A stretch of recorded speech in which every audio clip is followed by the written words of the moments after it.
शिरवाडकर लिखित 3 अंकी नाटक 1857चं स्वातंत्र्य समर आणि या समरामध्ये ज्या झाशीच्या राणीने आणि तिच्याबरोबर अनेक स्त्रियांनी स्त्री शक्तीचं जे अलौकिक दर्शन घडवलं त्याचा जो काही गोषवारा आहे तो या नाटकामध्ये घेतलेला आहे. पार्श्वभूमी अशी आहे की सर ह्यू रोज यांच्याकडून राणीला एक पत्र येतं आणि त्या पत्रात म्हटलेलं असतं की झाशी खालसा करा, पांढरा निशाण लावा आणि लवकरात लवकर झाशी ताब्यात घ्या. अर्थात राणीने बंड केलेलं असतंच. राणीच्या मनाने पूर्वीपासूनच ठरवलेलं असतं की आपण काही या पत्राला जुमानायचं नाही. आणि मग राणी आपल्या सहकारी मैत्रिणींना आणि त्यांचे जे कोणी सहकारी असतात त्या सगळ्यांना घेऊन जो संवाद करते तो संवाद मी आपल्यासमोर सादर करते. पंत, जेव्हा झाशी झोपेत होती तेव्हा मी जागे राहत असे, पहाऱ्यावर जळणाऱ्या मशालीसारखी. मला सारं काही कळतं आहे असा माझा बहाणा नाही, पण एवढं नक्की कळतं आहे की इंग्रजांची गुलामी एखाद्या विषारी महानदीच्या प्रचंड पाणलोटासारखी माझ्या माय देशावर चहूकडे पसरत आहे. खैबर खिंडीपासून अगदी रामेश्वर पर्यंत सारं बळ एकवटून आम्ही जर यावेळी प्रतिकार केला नाही तर ज्या जमिनीच्या कुशीत आम्ही जन्माला आलो तिच्याशी कायमचा द्रोह केल्यासारखं होईल. मी शिपायांवर रागावले. का रागावले? त्यांनी बंड केलं म्हणून नाही, तर ते बेशिस्तीने वागले म्हणून, संग्रामाचं उद्दिष्ट विसरले म्हणून रागावले. पंत बंडाचं निशाण मी कधीच उभं केलंय, कधीच उभं केलंय. बालागुरूच्या आखाड्यात लहान असतानाच मी शस्त्राचा स्वीकार केला. त्या शस्त्रांना आता कार्य गवसलं आहे, ते म्हणजे इंग्रजी सत्ता नष्ट करण्याचं. माझ्या शिपायांनो, सरदार मानकऱ्यांनो, सखी सेनेतील मैत्रिणींनो, सहकाऱ्यांनो, मी आता निरोप घेते आहे तुमचा सर्वांचा आणि माझ्या प्रिय झाशीचा. महालक्ष्मीची मर्जी असेल तर पुन्हा कधी काळी आपल्या भेटी होतील. खुल खुदा का, मुल बादशाह का, अमल राणी का. राणी लक्ष्मी निघून चालली आहे. बादशाह पराभूत होऊन रंगूनला कैदेत पडलेला आहे. पण माझ्या या प्रिय भारतात परमेश्वरावर श्रद्धा ठेवून सांगते कधीच पराभव होणार नाही. माझी श्रद्धा आहे, त्याचा ध्वज उभा ठेवण्यासाठीच आजचा हा संग्राम आहे. यशस्वी झाला तर पृथ्वीचं राज्य नाकारेन आणि पुन्हा एकदा या झाशीत परत येईल. तुम्ही या वेड्या मुलीला किती साथ दिली, किती माया केली, किती सांभाळून घेतलं तुम्ही. मला कधीही पुत्राही नाही व्हायचं.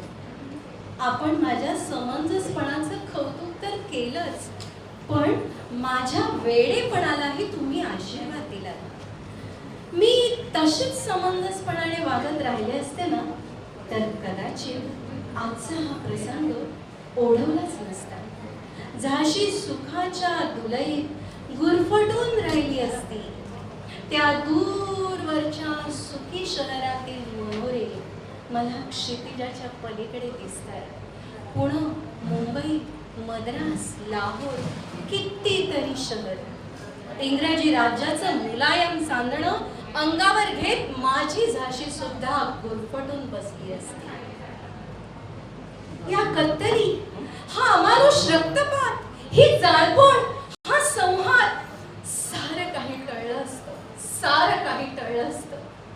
मला दुःख होतंय याचं, मला प्रचंड दुःख होतंय याचं. काही झालं तरी मी शेवटी स्त्री आहे. आईचं अंतःकरण आहे माझ्याजवळ. रक्तासाठी आसुसलेली मी राक्षसी नाही, स्त्री आहे मी. इथं असलेल्या माझ्या सर्व बहिणींसारखीच. पण तरी पण मला पश्चाताप होत नाही. एक दिवशी मी हे सतीचं वाण घेतलं आणि ते यशापर्यंत किंवा चितेपर्यंत नेण्याचा माझा निर्धार आहे. पृथ्वीवरची कोणतीही शक्ती माझा वज्र संकल्प मोडू शकणार नाही. आणि म्हणूनच मी झाशी सोडून जात आहे. ही लढाई पुढे चालू ठेवण्यासाठी. ज्यांना या यज्ञात जळायचं असेल त्यांनी माझ्याबरोबर यावं. जे येतील ते माझे आहेतच, पण जे नाही येणार ते सुद्धा माझेच आहे. इंग्रजांनी म्हणे जाहीरनामा काढलाय. जे हत्यार ठेवून शरण येतील त्यांना जीवनदान दिलं जाईल. आपण वाटलं तर जरूर त्याचा फायदा घ्या, वाटलं तर इथं राहा, वाटलं तर स्थलांतर करा. माझी द्रव्याची, धनाची, वस्त्र प्रावरणाची सगळी कोठार तुमच्यासाठी खुली आहे. हवं ते घ्या, पण स्वतःचं रक्षण करा. मी उत्तरेकडचा दरवाजा आता उघडणार आहे आणि घोड्यावरती स्वार होऊन माझ्या लाडक्या बाळाला पाठीशी घालून माझ्या साथीदारांसह, शिपायांसह, सरदारांसह, माझ्या या सहेल्यांसह इंग्रजांची फळी तोडून पलीकडे जाणार आहे. फार मोठं साहस आहे सगळ्यांना, फार मोठं साहस आहे, पण मी ते करणार आहे. माझ्या झाशीसाठी, माझ्या मातृभूमीसाठी मी हे साहस करणार आहे. कालपीवरती स्वराज्याचा जरीपटका फडफडतो आहे, तो मला हाक मारतो आहे. हे साहस यशस्वी व्हावं म्हणून आपण सर्वांनी मला आशीर्वाद द्यावा. मी नमस्कार करते सर्वांना, तुम्हाला, माझ्या लाडक्या बहिणींना, सख्या सुविधांना.